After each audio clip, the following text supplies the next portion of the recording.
SEO can also bring not just naming ideas, but like data and intelligence behind the naming idea. So we go into keyword research tool and we can pull 200 different potential product or feature names, solution use case names, and then we can go through those and sort of look at like the match between the highest volume, least tapped opportunity and the fit for the product.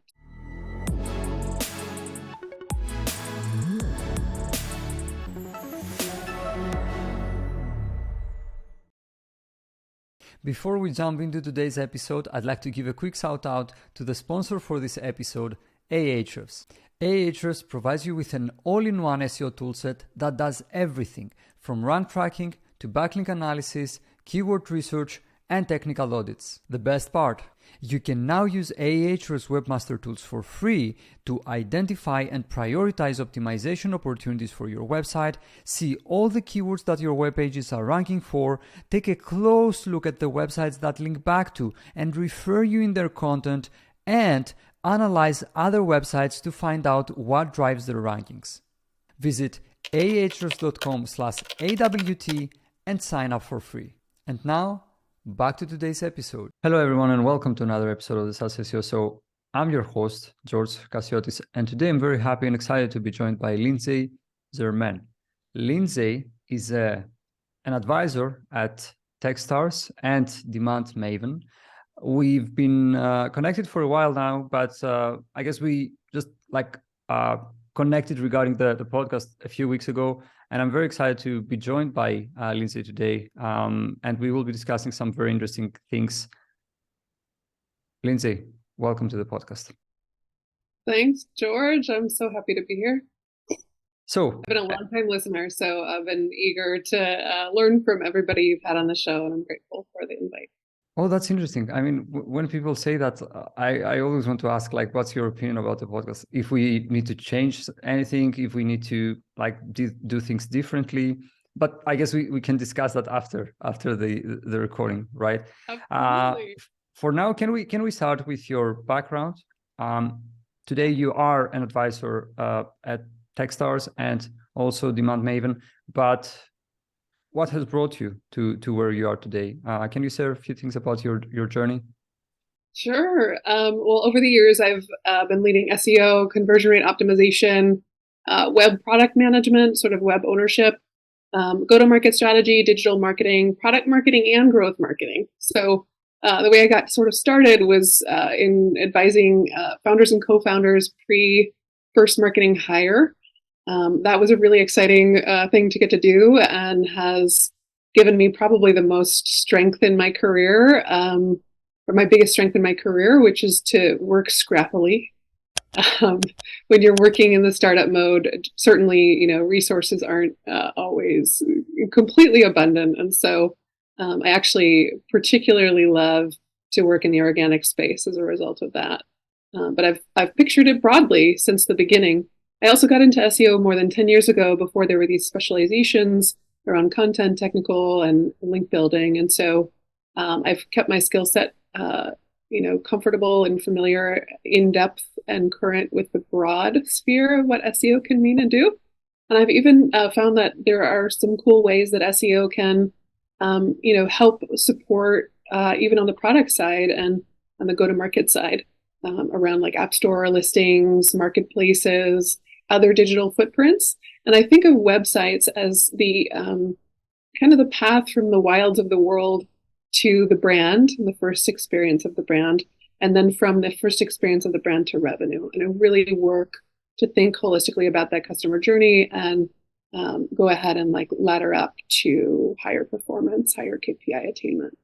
I think that's a little bit about my background. More recently, I was on the board of United Search, which is an organization that's committed to connecting underrepresented people in SEO with opportunities to speak on the stage. So I was connecting them with mentors and speaking opportunities as well.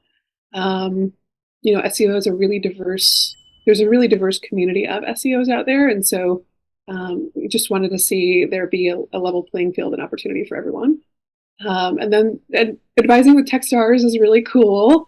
there's a new program in Oakland that I can speak to. Basically, that's giving people, this cohort coming into the inaugural year is 12 different companies across fintech, prop tech, clean tech, ed tech, and more, and basically is coming together, powered by JP Morgan Accelerator. And each of the companies will get mentorship in a personalized way. I'm particularly leading the GTM and growth marketing kind of mentorship component of the program. There are other professionals that'll be there too, different VCs and entrepreneurs to really help cultivate the entrepreneurship or the startups that are present and get them access to resources and support in addition to funding. For people who don't know, Techstars is an accelerator, right? Yeah, it is. It's essentially all the resources and network that you would need, hopefully, to really get off the ground and have a successful go at it from the start.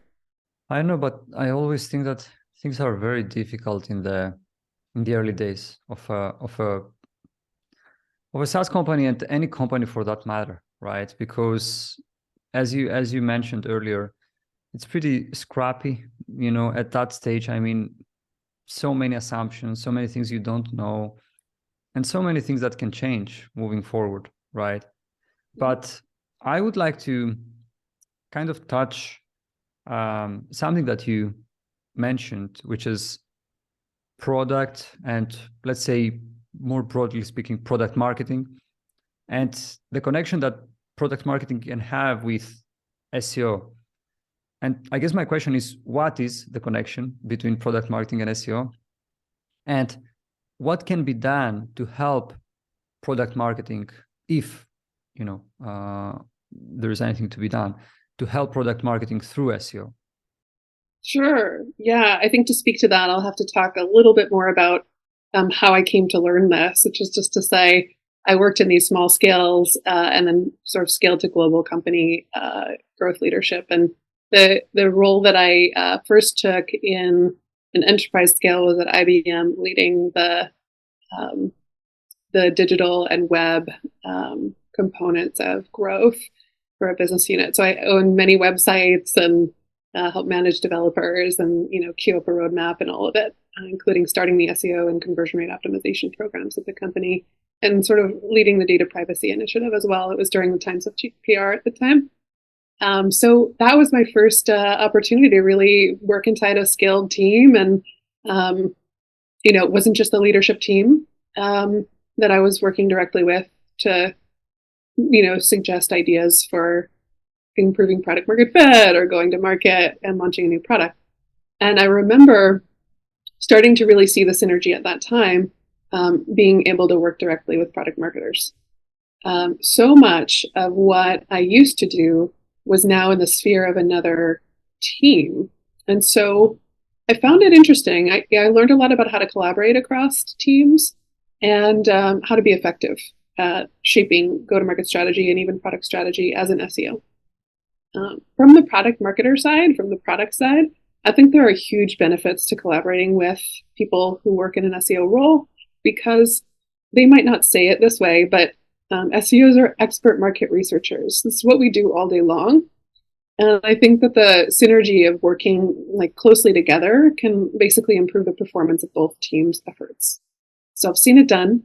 I got to work on quite a lot of these projects around product launches over the years. I think that once I start to identify particular areas where product marketing and SEO can work tightly together and improve both sides' performance, I would name, product naming and solutions page gap analysis. Those are huge. So, in marketing teams, we talk to each other all day long. And I think we run the risk in a marketing team of speaking to each other in language we created with the effort or with the goal of demand generation. So we want to get people interested in a new offering. And so we might create a new name for it. An example of that could be augmented intelligence or any other kind of language that you've crafted with your product team or with your marketing team internally. And the cool thing is that there's like data coming through market research tools like SEO tools, SEMrush, et cetera, about what people are already searching for. You can also even look at the app store space and start to like research like what people are looking for in the app space, or in marketplaces. What are people looking to review sites to go purchase? And when product marketing and SEO are tightly aligned, basically product marketers get to benefit by having like intel in advance of launching about what various ways of naming things or messaging their new launch would actually do. So they can predict performance, and SEOs can basically, I hate to say it this way because it sounds a little bit, it sounds like a cheat code or something, but basically product marketers can perform better in their roles and look really fabulous when they think about checking in with the SEO first on their team. So like, let me tell you a story about basically how I figured this out. At IBM, I got a doc. It was like a product launch documentation for a product launch plan. And we had some of this language that we used internally a lot. We were calling stuff at that time augmented intelligence. And I think there was a document where the title or the name for the product was going to be something like augmented intelligence for sales solution.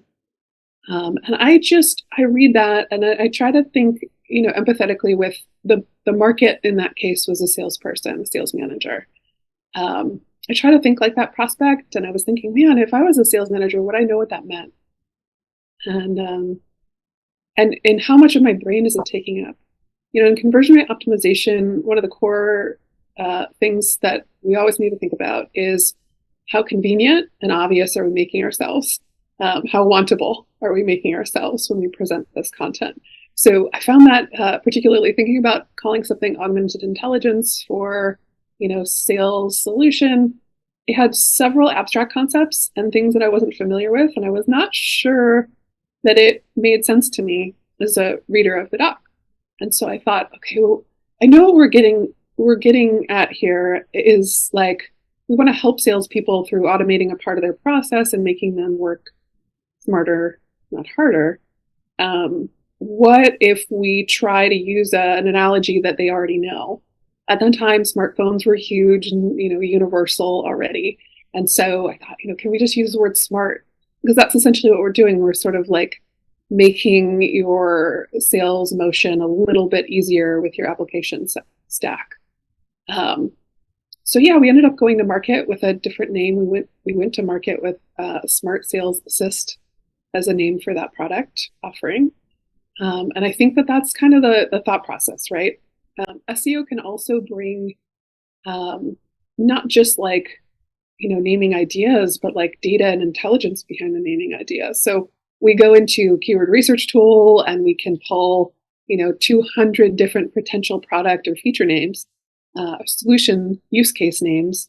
And then we can go through those and sort of look at like the match between the highest volume, least tapped opportunity and the fit for the product. So we can sort of find this almost kind of magical synergy sometimes where there's a term out there that has untapped demand. It's not really being competed over heavily, but if we name the product or the solution or the feature alongside that term, we could certainly have a really strong success foundation from the start because we can tap organic traffic that we don't have to pay for. So it makes the whole launch more efficient and broadens the reach of it if we go to market that way. If you already have a product or a solution in market, the other thing that you can do with an SEO is you can actually have the SEO like go out there and research like, did we cover all of the things that people would be typing into Google if they were searching for this offer? And often SEOs can just unearth like untapped demand that way and create new solutions pages alongside you. So I think for product marketers, there's a real career benefit and performance benefit to kind of tapping that asset of the SEO as market researcher. I can give like one other example that Guru offers. So I've worked with a lot of different tech companies in my career. I don't want to name a bunch of things, but I think Guru is one of the coolest apps that I've seen out there. So essentially, it's a platform that takes a company wiki with you as you work. Let's say you're working in Salesforce and in Intercom. The Guru Wiki actually opens up in a browser extension in like the side. And so you can like reference the documentation or the process or the brand guidelines in the same browser without having to change context or lose your kind of focus. So I think that's a really cool application, but we had something that was basically like a free knowledge base software. So you can call it a company wiki or a free internal knowledge base. And I found that when we named the product in alignment with untapped demand, that there was a real change in terms of driving like the most efficient growth available. So for example, we have at Guru, there's like a page that I help to optimize around free knowledge base software. And that page is just a really wonderful bread and butter page that connects directly to bottom of the funnel conversion. Do you think the reason why this happens is because or one of the reasons why this happens is also because it's easier for people to understand, like make the connection and or the association and say, okay, yeah, this is what this is all about. These are the like potential benefits it may have. And I'm thinking about cases like, for example, Drift giving the name and evangelizing like starting a movement, let's say, or a new category, conversational marketing, which is kind of easy to understand. Like, okay, it's going to be around conversations and how I can do marketing through like some sort of conversation, right? Or Gong's revenue intelligence, I think they call it. So I guess my question is, do you think that one of the reasons why this works better is also because it makes it easier for people to kind of make the association and say, okay, it's easy for me to understand without having to think about what this, like, you know, this term may imply. It's easy and straightforward, and I can like grasp it right away. Legibility, like understanding the concept right away, helps with conversion, remembering, and discoverability. So if you're going to go create a category, what I've found is typically most successful is heavy investment. So in Drift's case, they heavily invested in content strategy and getting that messaging out there. They created such a huge content library. They have e-guides or ebooks that you can download through an interaction with the conversational tool. That was huge for them. Their content strategy is on point, and I deeply respect their leadership for going there. And not every application, not every company will have that level of resourcing available. We also know that AI is affecting the market for content and content as a channel. So if you were to go to market, you might need to think about, allocating resources differently today than you would have at the start of Drift's time. So there are factors in play that play into that sort of strategic decision making. What I would say is, though, the category creation route is just more resource intensive, and it's more or less likely to be successful depending on how self-explanatory your new category title is. So using conversational marketing, just like you said, it makes sense. It says what it is, and so it's memorable and it's recognizable right away. Whereas, let me think of an example that's less so. Let's say you were going to market as, I keep coming back to this term, augmented intelligence. It was a trend back in marketing a little while ago. It didn't get picked up by people who were receiving that marketing.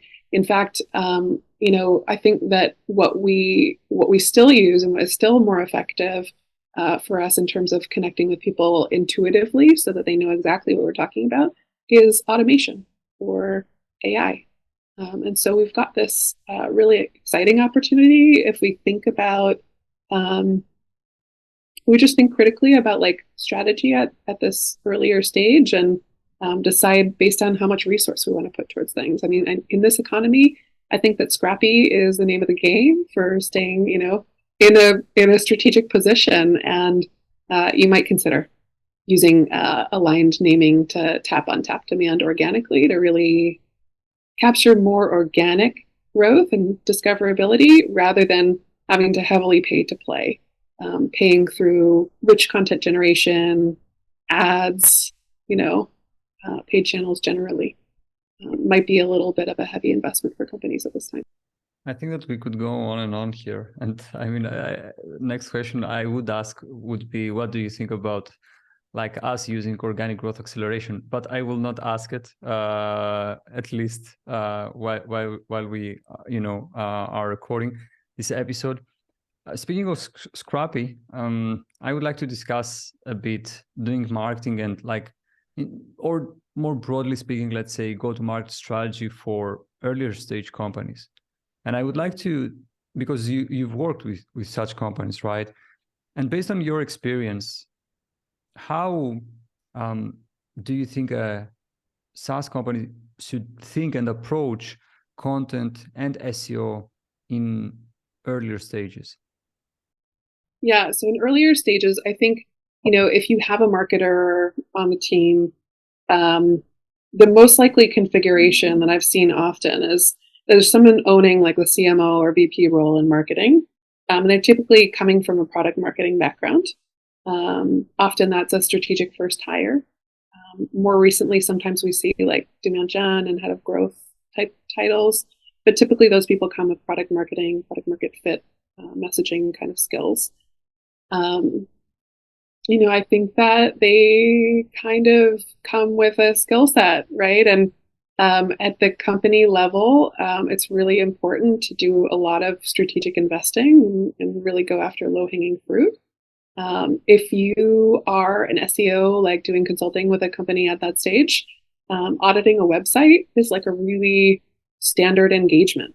And so I would speak to both sides and say, in a website audit, the best website audit is going to come from a foundation of working with whoever is functionally owning the product management leadership role in the company at that time, whether that's the actual CEO or founder, or that's like a VP or head of marketing. The PMM can basically provide personas. And if you start your audit not with the goal of doing the standard SEO thing, which is, we go and we look at technical and content gaps and what content refreshes we would recommend, and we look at content opportunities to create new content, but instead start with the framework of the person to whom you will present the work. You can often present differently and encourage implementation much more so than if you took an SEO lens and presented, say, the 200 things that we should do from an SEO perspective. So the way that I've worked my process in that early stage is to start with gathering whatever insights we have about personas. If we don't have personas yet, then I would look at recorded sales calls or sit in on some sales calls to start to generate a persona, or look at existing customer research. So PMMs are like a rich source. Whoever leads the product marketing role is a rich source of interview insights and prospect research and customer research. So taking that kind of person and picturing them is a really great starting point. I typically will take 3 different types of communities and audit from their point of views. So starting with the persona instead of starting with the SEO goals. And let's say those groups tend to be the same, depending on the model of the company. They might vary, but you usually have a prospect persona. You can roll up all of the different kinds of prospects into one if the company has gotten rich with their persona creation. Customer persona, so like an actual user. And then finally, probably like an analyst press type audience, because early stages, it's really so essential to get initial coverage and like discoverability amongst that analyst community, and to clearly market your product to them and show them the value. So those 3 kinds of groups, I would take a look at a site from a journey analysis perspective rather than from an SEO perspective first. What I mean by that is think about like, what are the landing pages for a particular persona? Where do they typically go next and next and next? Google Analytics has an amazing tool for this. It's basically a behavior flow chart. And you can use these custom audiences in Google Analytics to sort of create like a segment. So let's say this, if you want to identify a prospect on the page, then you find one page on your site that only prospects would really go to, like the free trial page, let's say. And you look at those prospects and you say, okay, who we want to understand. We want to understand two groups of prospects: people who actually completed the trial, people who didn't complete the trial. You'd create a couple of custom audiences there, and then you'd have prospects identified, and you can take that custom audience and basically look at any view, any report in Google Analytics specifically for that audience and for that funnel drop off. So you can understand what are the pages that people typically look at before they don't complete trial form and before they do complete the trial form. And start to understand that journey.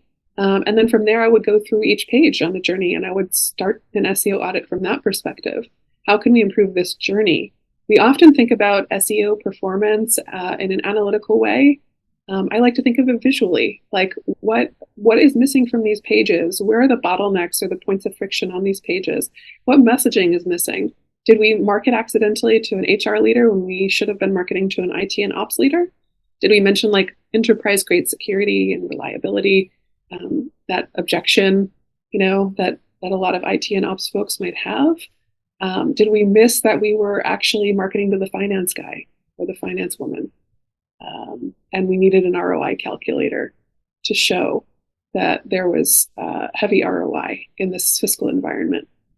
Right now, it's more than half of people in companies making a B2B buy will actually have that buying process include approval from multiple C-suite and CEO stakeholders. And more than half of people also are experiencing that like they want to do a self-serve trial instead of like talk to you in a demo.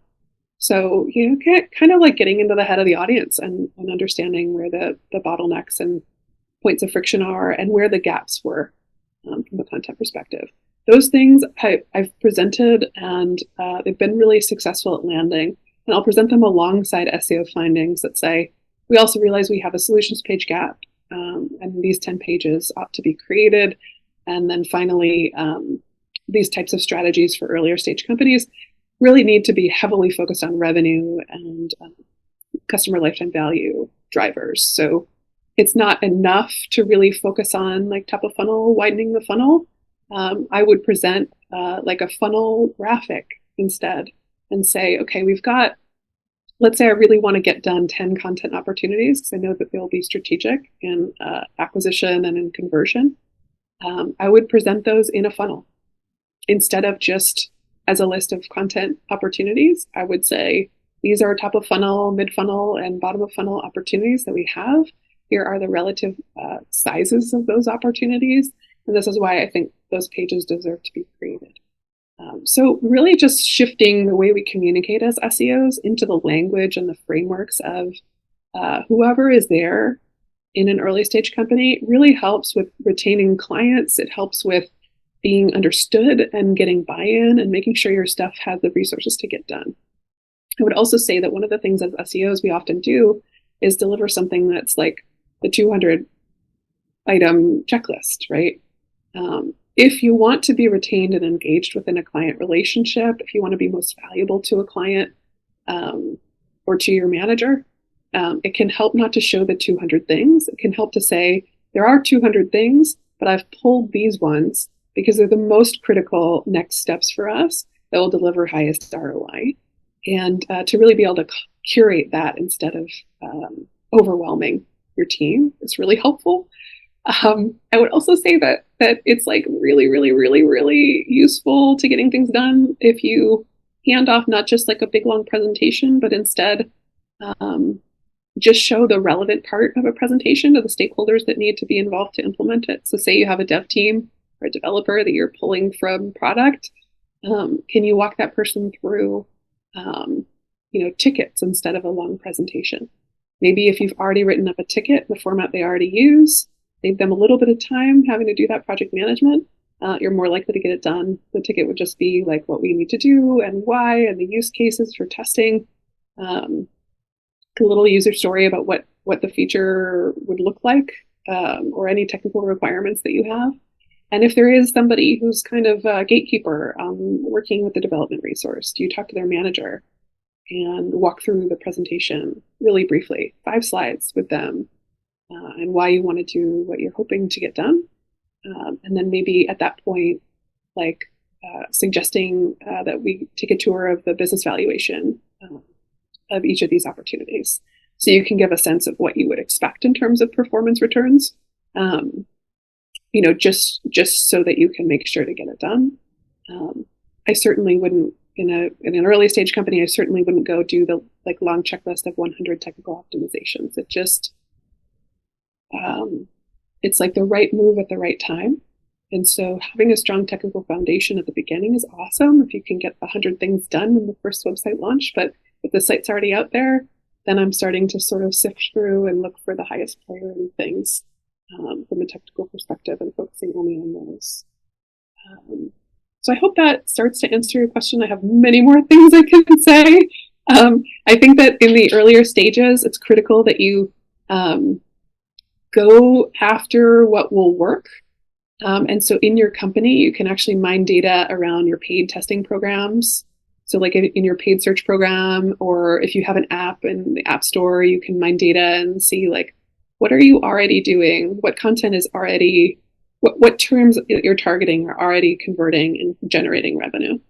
And in those funnels that are working really well, those terms would be things to look at. Like, do we want to create an organic page around this?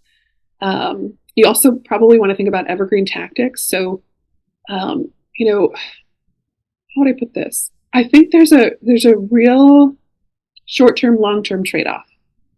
So you can invest in like quality, rich experiences and creativity and UX right now because AI has just introduced this giant change in the market where suddenly the barrier to entry in creating written content is much lower. Now, I think that is going to create a future in which we have a deluge of written content that's all universally sharing the same information. And so to stand out from that, you have to think about, well, this environment is going to encourage the typical adjustment of scaling content creation. That is what most companies will have the resources and the mindset to do. But what they won't all do becomes critical because that's how you can stand out amongst other companies in search now. Think about authority building. That's a lot harder than content creation now. And so investing there heavily would be good and strategic and evergreen. Also thinking about like, how do we like make our creative stand out? Do we provide personal perspectives? Do we provide creative examples? Do we use video? Video is huge. I mean, I actually was on the leadership team for a video SEO agency and really got to do a lot of client delivery of like video scripts and content calendars and launch plans for YouTube. YouTube is the second largest search engine in the world. And so you get this sense of, well, once content is a sea of universally informational content, the information is no longer the competition. The competition is the innovation. How do we use video? How do we use UX? How do we use creative angles? How do we even like write a contrarian piece? So I've seen it done that you can take a term that no one even realized was a commercial term and build a commercial presence there. Guru did this brilliantly. My former manager, Leah Friedman, she did an amazing job of identifying an opportunity around knowledge management. Now, if you went and searched for knowledge management before she came onto the scene, basically that footprint was like a bunch of academic pages about knowledge management. Now it's a category term and a known acquisition term in the market for creating a company wiki or creating a company intranet or creating a company internal knowledge base or internal comms portal. She created that. She created that commercial footprint, and it wasn't even something that people knew about. So I think that there's an opportunity to write things that don't yet exist and stay on the edge. I'd want to be, listening in on Google Trends all the time. If you pick up on a new term that you haven't heard before, maybe assume it might be a Google trend that you ought to check out a few times. Getting in first is going to be huge for a trending piece of potential content. So there's a lot to be said here, but I would just say, the world is changing, and the people that will eat everyone's lunch are the people who change fastest and think about divergent strategies, not just what everyone will do, which is scale content creation. Now, you can also scale content creation because in the short term that will work, but in the long term, it's not the evergreen strategy.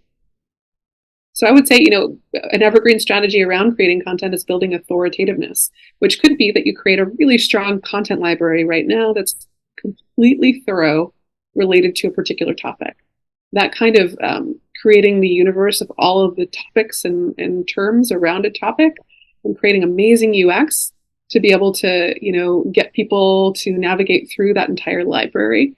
That could be an evergreen piece for you because you've established topical authority and authoritativeness. But certainly just going out and creating more blogs at a faster pace, I don't think will be what works in 3 years. Oh, this answer covers many of the questions I wanted to ask during this interview. That was very, very deep. Like I really liked many of the points that you outlined and discussed.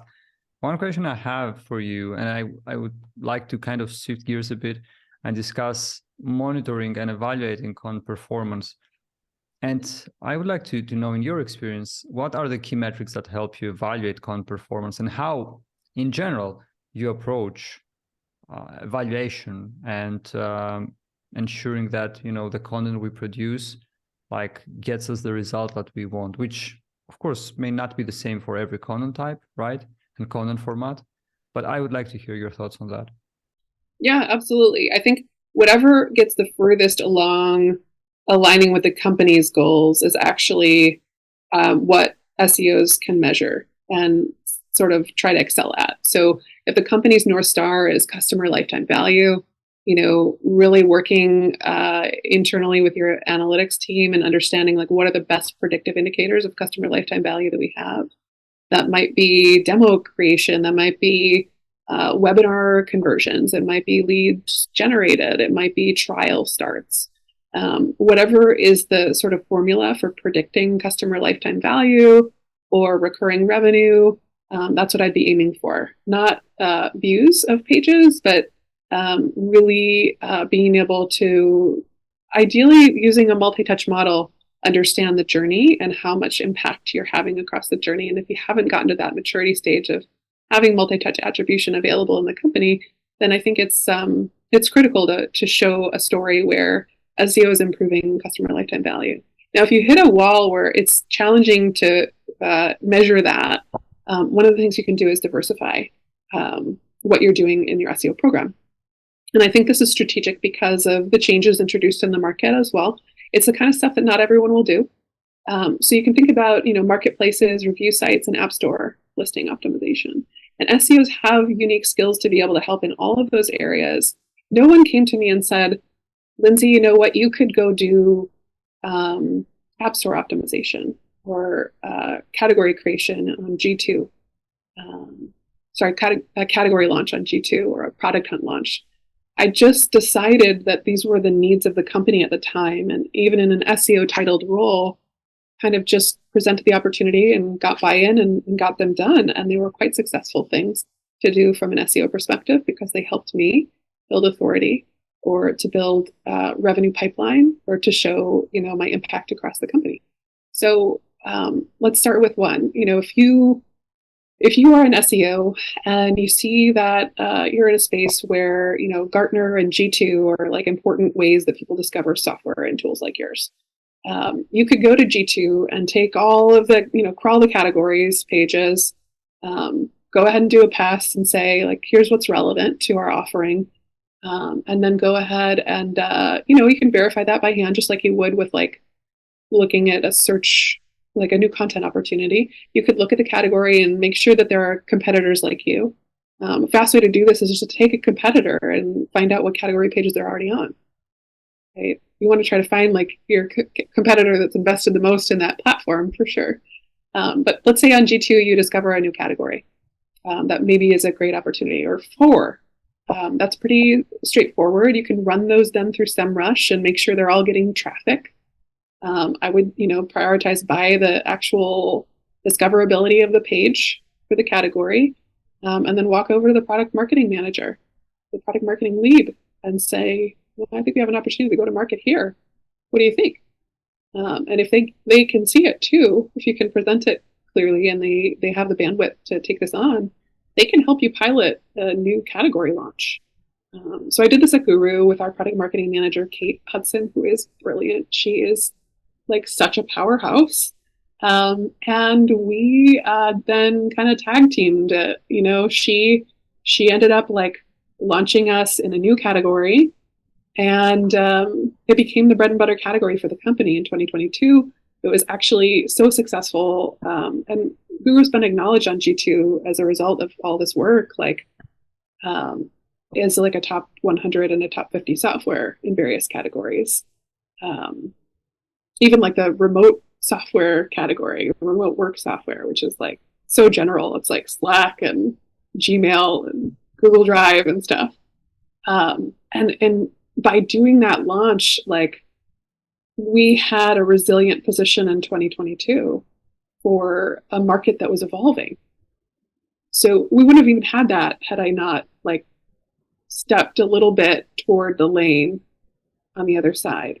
And, to do this and not like leave your colleagues feeling like you're encroaching is like sort of critical, right? Because if you're an SEO and you come into a room, whether you're a consultant or you're in-house, and you say, this is what we should do and this is what's wrong, that's really hard. It's easy to alienate people instead of working across the aisle.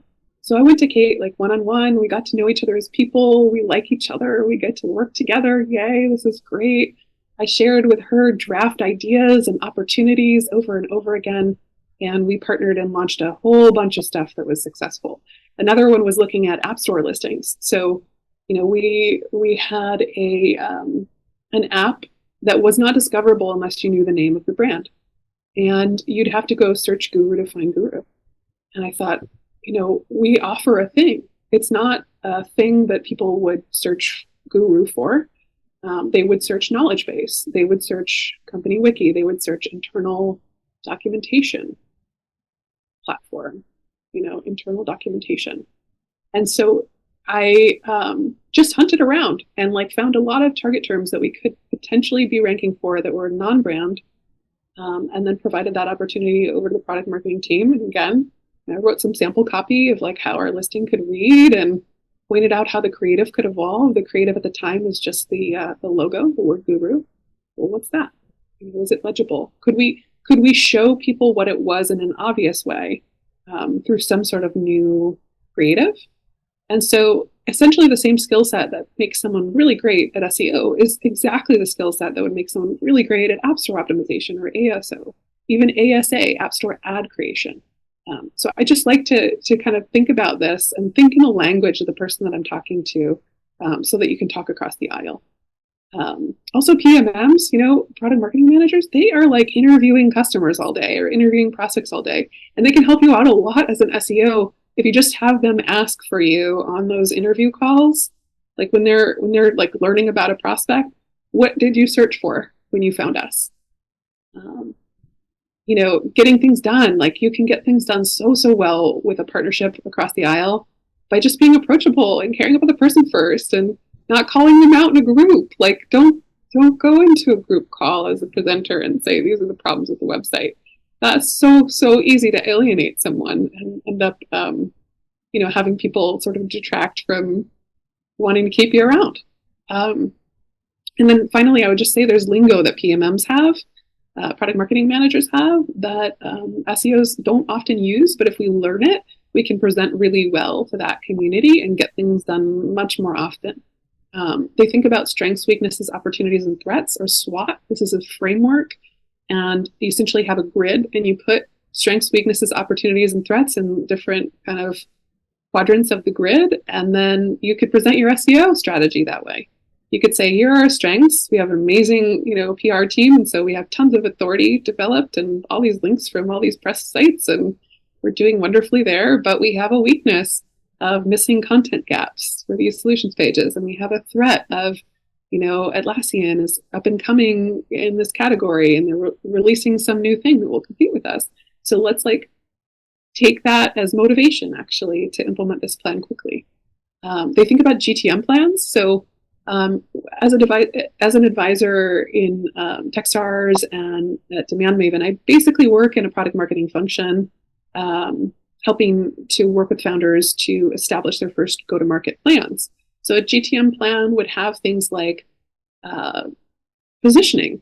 SEOs can influence positioning. We do the market research to understand positioning and what critical terms have demand for our product inside of them. And we can say, like, here's a great target term for the homepage. Can we consider this in our positioning statement? Does it still align with what the product marketing team would like to get done? Messaging, core value propositions. We often have a sense intuitively of what users were looking for from looking at search content and understanding search intent. So we might be able to offer up things like, well, our page, didn't cover this part of what searchers were looking for. Can we add that to our core value propositions and work and partner with product marketer that way? In a GTM plan, often there's like a content strategy. So we're going to create these new pages on the website. Can you, as an SEO, provide the ideas to that or add to that and really make sure that it includes SEO pages so that there's an efficient way to grow the footprint of the product and we don't have to pay to play to establish ourselves in the market.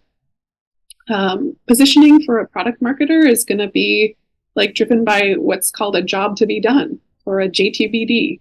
And that's basically like the most common thing that prospects are willing to hire your solution to do. So if you wanted to talk to a product marketer about affecting positioning, you could say, hey, I know like why we have it this way. And I think that maybe the way that people said it on the phone calls might have, like on the interviews, might have been different than what people type into search. And it turns out if we want to be discoverable for both, like this might be a synergy where we could name it this way and put this target term in this way and find that we would, cover more bases in terms of being discoverable and connecting with what people wanted us to do for them. And then finally, like they talk all the time about like a product launch plan or a feature launch plan or persona creation. So can you, get in the mindset of like aligning with their work there and contributing? If you can speak across the aisle that way, I think you can find that there's a whole lot more that you can roll out as a combo marketing team. And that this particular duo of product marketing and SEO is like such a powerful unlock and unleash for product-led growth in particular. So that's where I'm coming from, is kind of like having worked on both sides and worked across the aisle. It's amazing to see how much is possible when SEOs like stay respectful, but don't stay in a lane.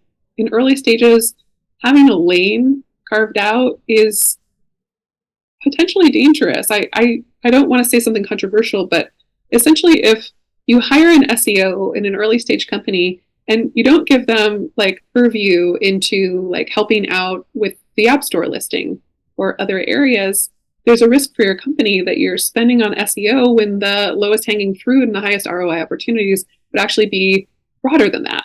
So after having led growth and really led like product marketing and growth marketing, it's clear to me that those trade-offs are there and that an SEO can step up to the plate and be essential and provide a lot of value to a company if they can say gracefully, we have these opportunities over here where my SEO skill set can help. Why don't we talk about the opportunities that we have for marketplace launches, category launches, marketplace optimization, app store listing optimization? Those two can be really huge bread and butter for the company too. So I would just say I'm a big fan of wearing many hats and, kind of entrepreneurial enough that I didn't stick in a lane. And it's really clear that there's a lot of untapped money on the table through sort of going a little bit outside of what we conventionally think of as SEO.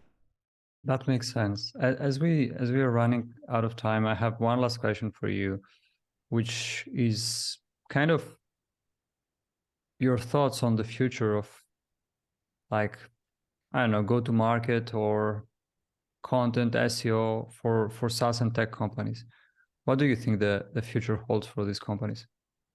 Yeah, that's a really good question and particularly timely. I've mentioned some of the things, but I think we can look to the next year to really be about, if you look at the market for all content strategy, we'll see a lot of content strategy acceleration, content creation acceleration. We'll see a lot of content refresh acceleration. So we'll see a lot more competition over the informational components of content. What that means is in 3, 4, 5 years, that will be so saturated that we can't compete over that anymore. That's just not going to be able to be a viable single tactic strategy anymore.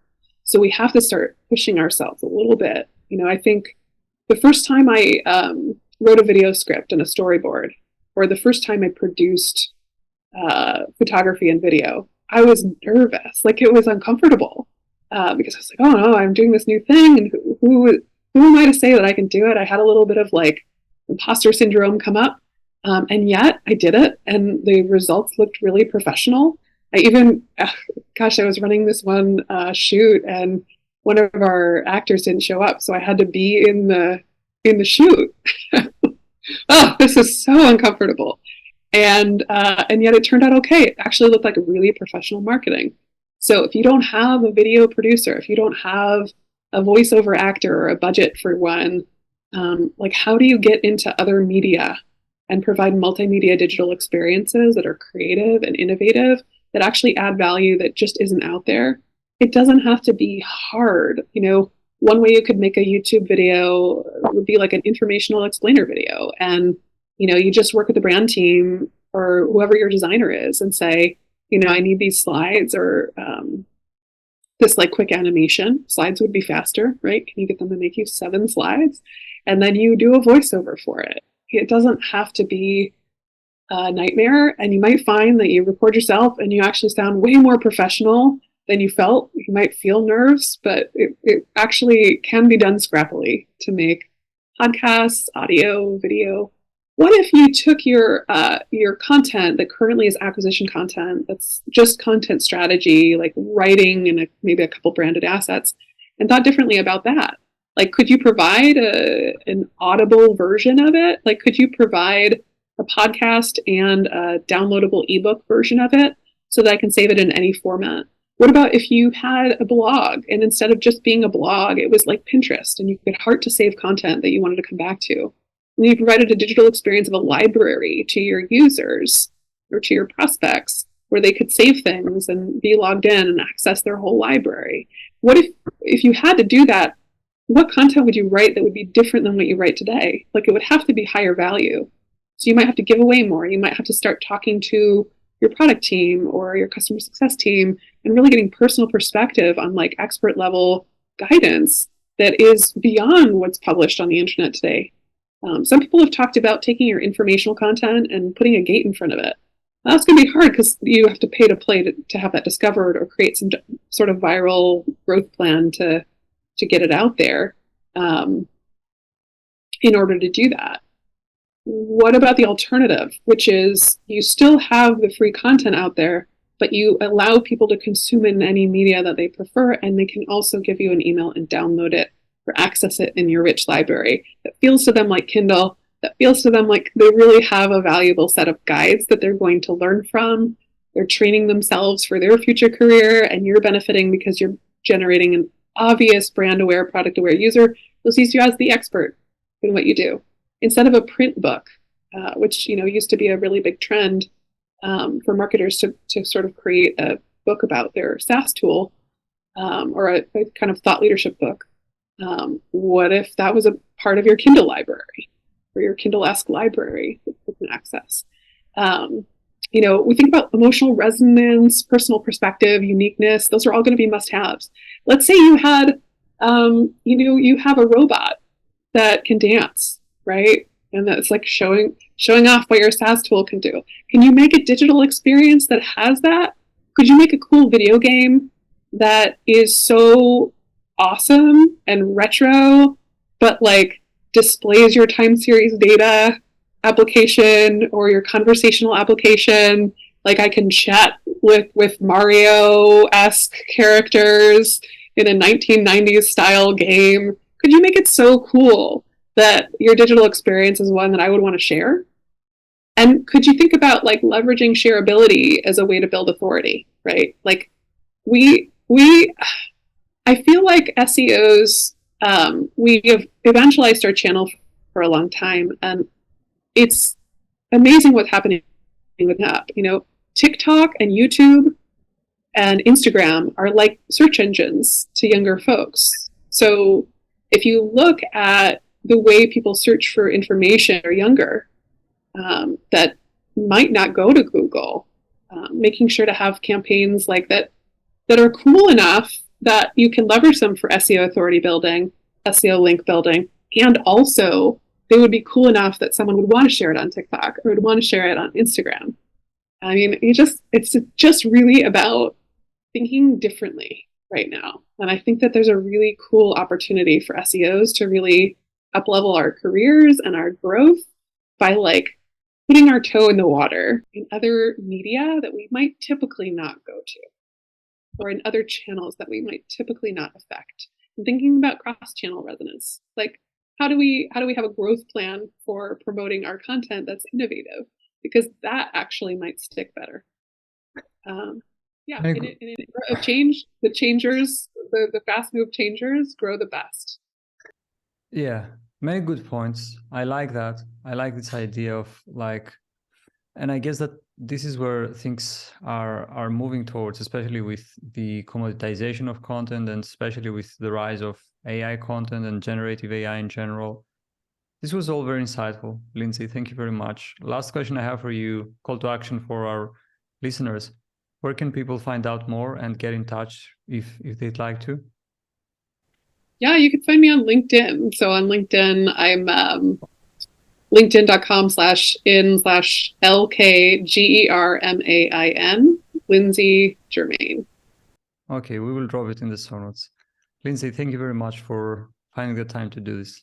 Really appreciate it. Hey, thanks, George, for the opportunity. I really enjoyed talking with you and look forward to connecting later. Before you go, I'd like to give a quick shout out to the sponsor for this episode, Ahrefs. Ahrefs provides you with an all-in-one SEO toolset that does everything from rank tracking to backlink analysis, keyword research, and technical audits. The best part, you can now use Ahrefs Webmaster Tools for free to identify and prioritize optimization opportunities for your website, see all the keywords that your web pages are ranking for, take a close look at the websites that link back to and refer you in their content, and analyze other websites to find out what drives their rankings. Visit ahrefs.com/AWT and sign up for free.